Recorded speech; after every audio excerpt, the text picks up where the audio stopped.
For more information, please visit our website www.scienceworld.in. You can motivate us to do more by liking, sharing our Instagram and Facebook page. Also, don't forget to subscribe to our YouTube channel and press the bell icon to get notifications of new videos. Hello everyone, मेरा नाम तुषार भारद्वाज और ये आपका अपना favourite channel science world. आज की video में हम डिस्कस करने वाले हैं क्लास 9th का एक चैप्टर, केमिस्ट्री का चैप्टर स्ट्रक्चर ऑफ एटम का एक इंपॉर्टेंट टॉपिक, उसकी ड्रॉबैक। अब वो इंपॉर्टेंट टॉपिक क्या है? Rutherford nuclear model of an atom. देखिए, जो हमारे साइंटिस्ट थे रदरफोर्ड, उन्होंने 1911 में एक स्कैटरिंग एक्सपेरिमेंट दिया। ठीक है, उन्होंने एटम की स्ट्रक्चर के बारे में बताया कि भाई एटम की जो स्ट्रक्चर होती है ना, उसमें एक सेंट्रल पार्ट होता है। एटम की स्ट्रक्चर में एक सेंट्रल पार्ट होता है, कुछ इस तरीके से। ये एटम है स्ट्रक्चर उसकी, और उसका जो सेंट्रल पार्ट होता है वहां पे पॉजिटिव चार्ज होता है, जिसको उन्होंने कहा कि भाई पूरे एटम का जो एक्चुअल मास है वो इस वजह से होता है। इसको उन्होंने नाम दिया न्यूक्लियस। ठीक है, तो रदरफोर्ड के जो एक्सपेरिमेंट थे, स्कैटरिंग एक्सपेरिमेंट, उसके बेसिस पर एक पूरा अच्छा खासा डायग्राम दिया गया था। वो आपने स्टार्टिंग की जो हमारी इस चैप्टर की वीडियो है उसमें भी देखा होगा, अदरवाइज डिस्क्रिप्शन बॉक्स में आपको लिंक मिल जाएगा, आप उसमें दोबारा से चेक कर सकते हैं। तो स्कैटरिंग एक्सपेरिमेंट में बताया गया कि भाई रेडियम को प्लेस करते हैं लेड के एक ब्लॉक में, तो वहां से एक नैरो बीम जनरेट होती है स्लिट की हेल्प से। अब वो जो नैरो बीम होती है ना, वो जाकर स्ट्राइक करती है, टकराती है हैवी मेटल गोल्ड फॉइल से। तो मैक्सिमम नंबर ऑफ इलेक्ट्रॉन्स, ठीक है, maximum number of alpha rays pass out हो जाती हैं गोल्ड फॉइल से। 99.9% डिफ्लेक्ट नहीं होते अल्फा पार्टिकल्स।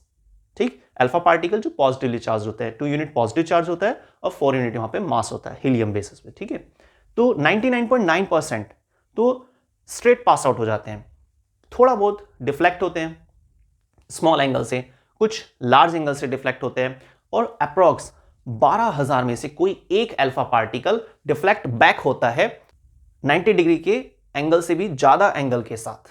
ठीक है, तो ये हालांकि फ्रीक्वेंसी बहुत कम है। तो अब इन सब चीजों को देखकर उन्होंने एक कंक्लूजन दिया कि भाई एटम के सेंटर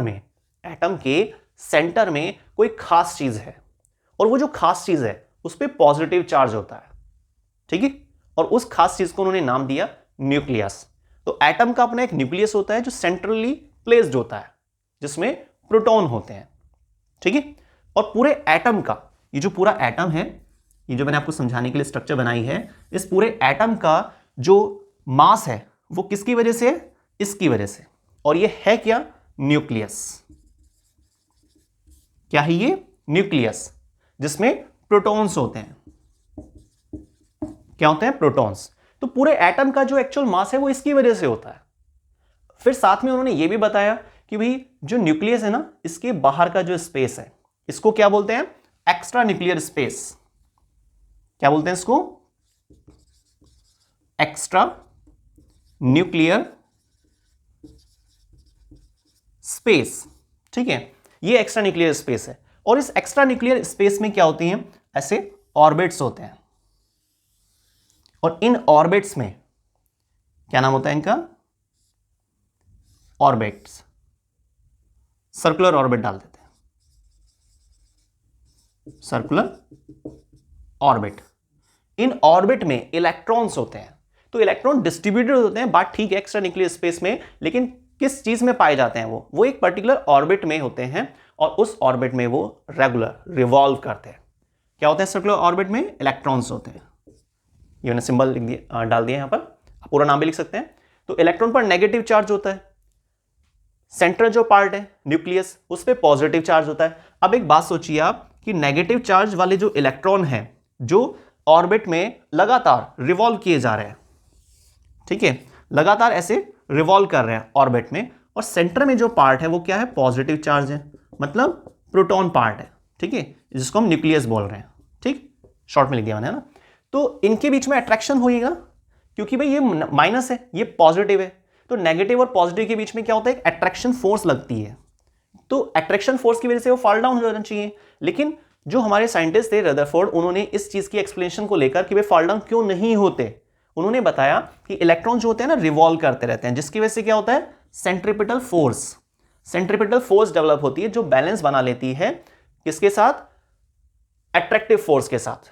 ठीक है, तो इलेक्ट्रॉन्स नहीं फॉल डाउन होते इस वजह से।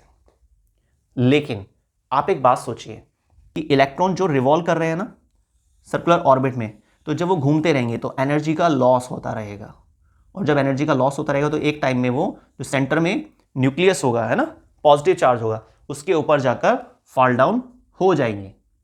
हो जानी चाहिए ना, सोचिए जरा आप खुद से। और जब इलेक्ट्रॉन उस पर फॉल डाउन होंगे तो इसका मतलब ये सब चीज़ें तो खत्म।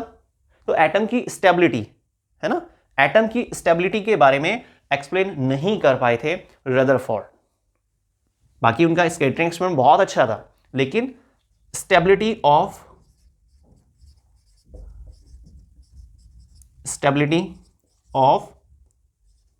An atom could not explained,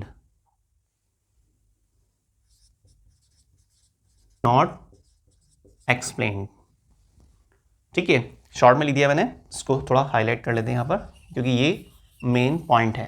तो जो स्टेबिलिटी होती है एटम की वो सही एक्सप्लेन नहीं की गई रदरफोर्ड साइंटिस्ट के द्वारा, क्योंकि मैं आपको फिर से एक बार रिवाइज करा देता हूँ शॉर्ट में।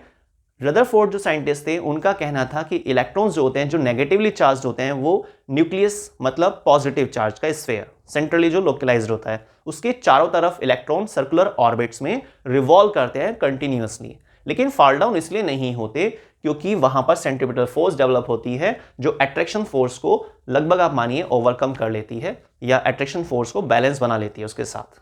ठीक है, तो वो अपने ही ट्रैक पर घूमते रहते हैं। पर एक सोचने वाली बात ये कि जब कोई इलेक्ट्रॉन लगातार सर्कुलर ऑर्बिट में रिवॉल्व करता रहेगा तो ऐसे में एक समय पर क्या होगा, रेडिएशन की फॉर्म में जो एनर्जी का लॉस हो रहा है ना, तो फिर ऐसी स्थिति आएगी जिसकी वजह से क्या होगा, जो एटम का जो साइज है ना, वो कोलैप्स होने लगेगा, छोटा होने लगेगा, और छोटा होते होते क्या होगा कि वो बिल्कुल सेंट्रलाइज्ड हो जाएगा, इलेक्ट्रॉन्स जो हैं वो फॉल डाउन हो जाएंगे हमारे न्यूक्लियस पर ऐसा नहीं होता।